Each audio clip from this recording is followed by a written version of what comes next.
आज छठ का महापर्व मनाया जा रहा है। छठ का त्योहार इस बार बिहार चुनाव के बीच है।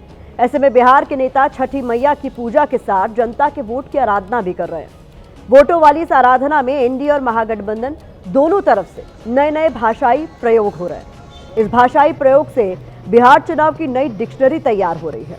आज इस डिक्शनरी के जो शब्द ट्रेंड कर रहे हैं वो कुछ इस तरह से है। बिहार में शरिया लागू कर देंगे, नालायक हैं दोनों पारिवारिक पुत्र, मंगलसूत्र उतरवा देंगे। गौर करने वाली बात यह है कि शरिया और मंगलसूत्र जैसे शब्दों से बिहार की चुनावी राजनीति को एक विशेष दिशा में ले जाने की कोशिश की जा रही है। ये धर्म की सियासत वाली जो दिशा है वो हमेशा से बीजेपी की राजनीति के कोर एजेंडा में रही है। इसी एजेंडा की पकड़ को और मजबूत करने के लिए यूपी के सीएम योगी आदित्यनाथ 29 अक्टूबर को बिहार जा रहे हैं। सीएम योगी सिवान की रघुनाथपुर सीट पर रैली करने वाले हैं। इस सीट से महागठबंधन ने शहाबुद्दीन के बेटे उसामा शहाब को टिकट दिया है। एनडीए की तरफ से यह सीट जेडीयू के हिस्से में आई है। अब सीएम योगी को इस सीट पर प्रचार के लिए क्यों लाया जा रहा है, ये समझना मुश्किल नहीं है। सीएम योगी की छवि अपराध और माफिया के खिलाफ सख्त प्रशासक की मानी जाती है। अब इसी छवि को बीजेपी बिहार चुनाव में कैश कराने की कोशिश कर रही है, क्योंकि सीएम योगी जब बिहार आएंगे तो अपराध के खिलाफ एक्शन और धर्म वाली पिच दोनों को धार देकर जाएंगे। सीएम योगी ने एक बार फिर यूपी के लखीमपुर में बोलते हुए इसके संकेत भी दिए। आप याद करिए, आज हमारी सरकार है, उत्तर प्रदेश में डबल इंजन की सरकार है। हमने कहा भी हर धर्म स्थल का सुंदरीकरण होना चाहिए और हर प्रमुख स्थलों का हम पुनरुद्धार और सुंदरीकरण के बड़े कार्यक्रम को पर्यटन और संस्कृति विभाग के माध्यम से आगे बढ़ाने का काम कर रहे हैं। लेकिन इससे पहले पैसा कहां जाता था? कब्रिस्तान की बाउंड्री में जाता था। मैं जब यहां पर आया, मैंने इस गांव के बारे में पूछा, मुझे बताया गया गांव का नाम है मुस्तफाबाद।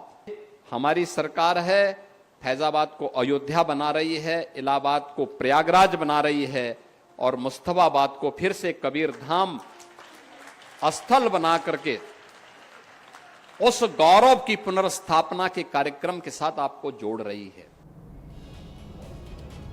उधर सीएम योगी के इस धार्मिक एजेंडा वाले बयान पर समाजवादी पार्टी एक वीडियो के जरिए पलटवार कर रही है।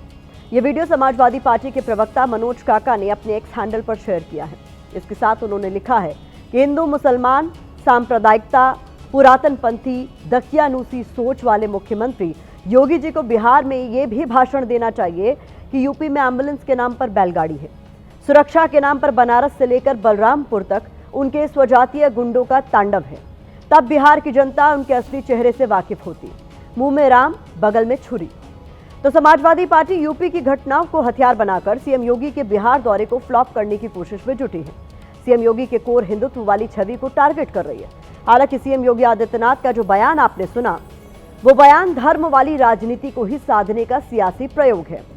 सियासत का यही धार्मिक प्रयोग बिहार में भी आजमाने की कोशिश हो रही है। इस प्रयोग की तपिश तेजस्वी यादव के वक्फ वाले बयान के बाद तेज हुई। तेजस्वी यादव के बयान पर एनडीए के नेता खुलकर पलटवार कर रहे हैं। एनडीए नेताओं की तरफ से धर्म वाली पिच पर आक्रामक होकर बैटिंग की जा रही।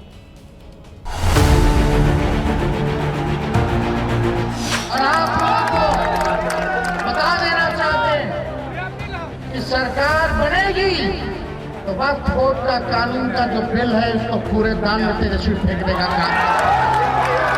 मंगलसूत्र भिजवाने वाला अत्याचारी अगर विधायक बन गया तो मंगलसूत्र तो भिजवाया है, वो मंगलसूत्र भी उजरवा भी देगा।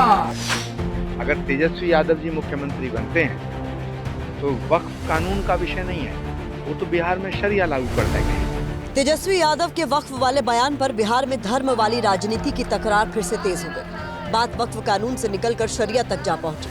आचार्य प्रमोद कृष्णम ने तेजस्वी यादव के खिलाफ निशाना साधते हुए कहा है कि तेजस्वी यादव सीएम बनते हैं तो बिहार में शरिया लागू कर देंगे। तेजस्वी यादव जी को ये याद रखना चाहिए कि चुनाव के बाद जब परिणाम आएंगे उसके बाद मुख्यमंत्री का फैसला होगा। लेकिन हाँ, ये जरूर है कि उन्होंने अपना मंसूबा जाहिर कर दिया है। अगर तेजस्वी यादव जी मुख्यमंत्री बनते हैं तो वक्फ कानून का विषय नहीं है, वो तो बिहार में शरिया लागू कर देंगे। प्रमोद कृष्णम को आरजेडी बीजेपी का मोहरा बता रही है। आरजेडी का कहना है कि प्रमोद कृष्णम बीजेपी के इशारे पर एजेंडे की राजनीति करते हैं। भारतीय जनता पार्टी के इशारे पर जो एजेंडे की राजनीति करते हैं, उनको एक बात समझ लेना चाहिए। बिहार में तेजस्वी जी के नेतृत्व में जब सरकार बनेगी तो हर घर नौकरी और रोजगार मिलेगा। संविदा कर्मियों को नियमित किया जाएगा। कांग्रेस, राजद, जो इनका महागठबंधन है, इंडी गठबंधन, अब जुमलेबाजी करेगा एक सप्ताह तक। शरिया के साथ साथ मंगलसूत्र उतरवाने वाला नारा लोकसभा के बाद बिहार चुनाव में भी सुनाई देने लगा है। इस नारे की बिहार चुनाव में एंट्री कराई है केंद्रीय गृह राज्य मंत्री नित्यानंद राय ने। नित्यानंद ने हाजीपुर की एक चुनावी जनसभा में कहा है कि अगर यहां से आरजेडी उम्मीदवार चुनाव जीत गया तो मंगलसूत्र उतरवा लेगा।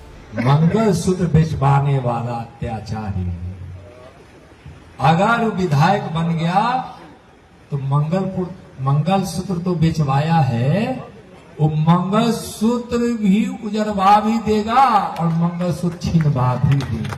ऐसा लोकसभा चुनाव में मंगलसूत्र वाला नारा काफी ट्रेंड हुआ था। पीएम मोदी ने इस नारे का इस्तेमाल कर विपक्ष के खिलाफ जमकर हमला बोला था। इन शब्दों के बीच बिहार की चुनावी भाषा का स्तर लगातार गिरता जा रहा है। एक दूसरे पर हमला बोलने की होड़ में नेता भाषाओं की मर्यादा लांघने लगे हैं। तो ये नालायक नायक तेजू बाबा, जो नायक लिखवा के बिहार का नायक, ये ना नालायक है, न जन नायक है, न कोई नायक है, ये सिर्फ नालायक हैं। ये दोनों पारिवारिक पुत्र, एक दिल्ली में और एक बिहार में। इस राजनीतिक बयानबाजी के बीच छठ की बधाई देते हुए तेजस्वी यादव बेरोजगारी और महंगाई के बहाने नीतीश कुमार को घेर रहे हैं। छठी मियाँ से मांगेंगे भी कि बिहार हमारा आगे बढ़े, बिहार के लोग तरक्की करें, एक विकसित राज्य बने, जहाँ बेरोजगारी खत्म हो, जहाँ लोग महंगाई से जूझ रहे हो, महंगाई कम हो। फिलहाल नेताओं की भाषाई भिड़ंत से जो संकेत मिल रहे हैं वो यही इशारा कर रहे हैं कि छठ के बाद बिहार चुनाव का सियासी तापमान काफी बढ़ने वाला है।